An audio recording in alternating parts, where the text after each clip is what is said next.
আসছি বিপক্ষের দলনেতা থেকে। উনার কাছে আজকে প্রশ্ন ছিল যে সরকার কিভাবে আইন তৈরি করে বা সরকার পরিবেশ কেন্দ্রিক আইন কেন তৈরি করে? এক। দ্বিতীয়ত, যদি কোনো আইন তৈরি করা হয় সরকার কেন বা কিসের চাপে ওই আইনটি সংশোধন করে? তৃতীয়ত, আজকে ওই আইনটি যদি সংশোধনও করা হয় সরকার কিসের চাপে আসলে ওই আইনটি বাস্তব প্রয়োগ করে? তিনটি জায়গাটিতেই একটি উত্তর, সেটি হচ্ছে নাগরিক আন্দোলন। উত্তরটি আপনি আরো প্র্যাকটিক্যাল জায়গাটি দেখা। এক, বাংলাদেশে যখন অ্যাসিড নিক্ষেপ প্রচুর পরিমাণে হচ্ছিল তখন পাড়ায় পাড়ায় মহল্লায় মহল্লায় আপনি কি করেছিলেন? নাগরিক আন্দোলন দেখেছিলেন এবং সরকার তখন অ্যাসিড নিক্ষেপের বিপরীতে জিরো টলারেন্স নীতি গ্রহণ করে ফাঁসির কাস্টে ঝুলিয়েছিল। এক। দ্বিতীয় জায়গা, আপনি বাংলাদেশে দেখেছেন এই ২৪-এর আন্দোলনটি নাগরিক আন্দোলন হয়ে আপনার চোখে দেখিয়ে দিয়েছে আপনার রাষ্ট্রের সুশাসনটি কতটা দরকার। আপনি আজকে দেখেন তো এই নাগরিক আন্দোলনের ওনারা বলছেন এই জায়গাটি অনেকটি থিওরিটিক্যাল, সবচেয়ে বড় ভুল। বরং আপনি দেখেন একটি রাষ্ট্রে যখন প্রচুর পরিমাণে অসচেতন জনগোষ্ঠী থাকে, এক, আপনি যখন এই রাষ্ট্রে প্লাস্টিকের বিকল্পটি দেখান না, দুই, আপনি যখন আজকে থেকে যদি আপনি আইনের সবচেয়ে কঠোর বাস্তব প্রয়োগ, অর্থাৎ আমি যদি আজকে হাতির ঝিলে একবার ব্যবহারযোগ্য প্লাস্টিক বর্জ্য ফেলি আমাকে ফাঁসির কাস্টে ঝোলানো হবে, তারপরেও আপনি আসলে এই প্লাস্টিক বর্জ্য নিয়ন্ত্রণ কখনোই করতে পারবেন না। বরং আপনি কোন জিনিসটি করতে পারবেন?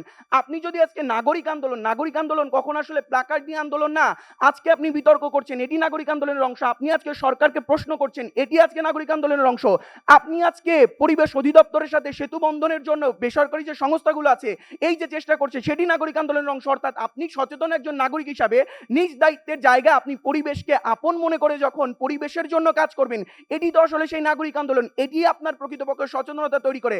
আজকে দেখেন আপনি কোন মানুষের উপরে আসলে এই আইনের ভারটি বোঝাচ্ছেন, যেই মানুষটি আসলে ওই ২ টাকার প্লাস্টিকের ছাড়া আর কিছু কিনতে পারে না। আপনি যদি আজকে তাকে বিকল্প তৈরি করে পাটের ৫ টাকার ব্যাগ কিনতে বলেন তিনি তো কিনবেন না। তাহলে তার উপর যদি আপনি আইনের কঠোর বাস্তব প্রয়োগ করেন সেটি আসলে কখনোই টেকসই হয় না। দেখেন আজকে ওনাদের প্রথম বক্তার কাছে ৩টি সুস্পষ্ট প্রশ্ন ছিল, তিনি একটার উত্তর দেননি।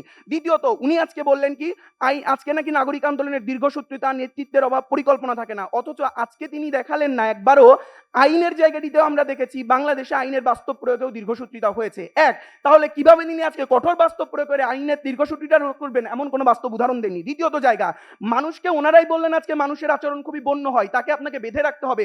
সমস্যাটি ওই জায়গাটিতে, আপনি কখনো বন্য মানুষের সাথে শুধুমাত্র আইন কেন্দ্রিক আচরণ দিয়ে তাকে সুষ্ঠু করতে পারবেন না। তার চিন্তাগত জায়গাতে, তার বৌদ্ধিক জায়গাতে তিনি যদি আজকে নাগরিক আন্দোলনের মাধ্যমে উঠে না আসেন, আজকে আপনি আঞ্চলিক সমন্বয় কিভাবে করবেন? আপনি আজকে দোকানে মানুষের কাছে যে কিভাবে বোঝাবেন এই জিনিসটি তোমার মাইক্রোপ্লাস্টিক, এই জিনিসটি তোমার জেনোটক্সিসিটি ইফেক্ট তৈরি করতে পারে, এই জিনিসটি সম্পূর্ণ উঠে আসে আসলে এই নাগরিক আন্দোলনের জায়গা থেকে। আজকে ওনাদের দ্বিতীয় বক্তা যে জিনিসটি প্রশ্ন করলেন, দেখেন দ্বিতীয় বক্তা বললেন যে আজকে আইন তৎক্ষণাৎ কার্যকর এবং আইন বস্তুত নিরপেক্ষ হয়। ভাবতে অবাক লাগে, বাংলাদেশে আইনের বাস্তব প্রয়োগ নিরপেক্ষ হয়েছে এমন খুব কমই দেখেছি। এবং আপনি দেখেন আজকে বড় বড় কর্পোরেট সেক্টর প্লাস্টিক বর্জ্য কেন ফেলে? কারণ তারা এই আইনের নিরপেক্ষ জায়গাটি তার আসলে থাকে না। বরং আপনি এই সকল মানুষদেরকেও বাধ্যবাধকতা করতে পারেন কিভাবে? নাগরিক আন্দোলনের মাধ্যমে। তাই মাননীয় সভাপতি আসেন আমরা সকলেই আসলে বলি যাক জনতা আবার যাক, প্লাস্টিক দূষণ রোধ করে সোনার দেশকে আগলে রাখ। অসংখ্য ধন্যবাদ মাননীয় সভাপতি। আমরা বিশ্বাস করি এই বাংলাদেশে নাগরিক আন্দোলন আবারও জাগ্রত হবে এবং প্লাস্টিক দূষণ নিয়ন্ত্রণ করে আমরা আমাদের সুন্দর বাংলাদেশ গড়তে পারবো। অসংখ্য ধন্যবাদ।